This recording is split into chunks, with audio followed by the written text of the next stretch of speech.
One story that seemed to have been pushed down to the headlines today, the Tom Daschle controversy, raising the question of just how effective it had been to have the president apologize to all 5 TV news organizations last night.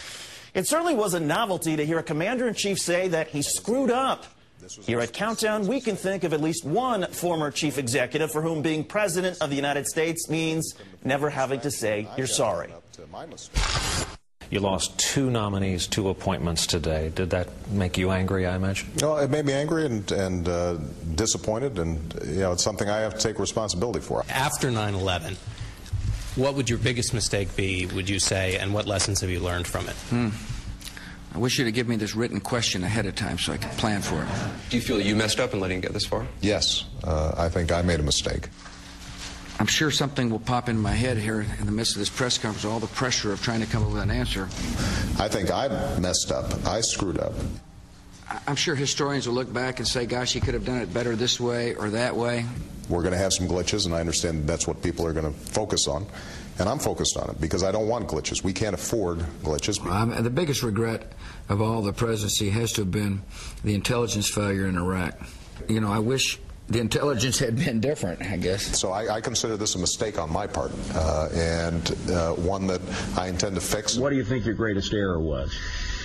Well, I would rather go, disappointments rather than errors. The error of responsibility is not never making mistakes. It's owning up to them and trying to make sure you don't repeat them. Do you feel in any way responsible for what's happening?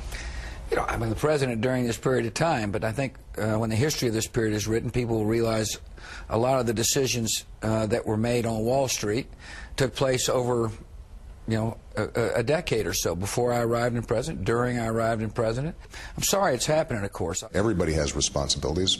In this situation, I take responsibility for it. Now, you asked what mistakes. I made some mistakes in appointing people, but I'm not going to name them. Don't want to hurt their feelings on national TV. And I'm here on television saying I screwed up.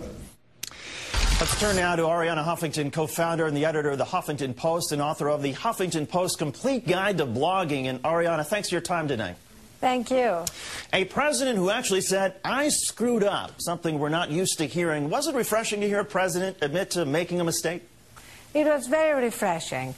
It was a teachable moment.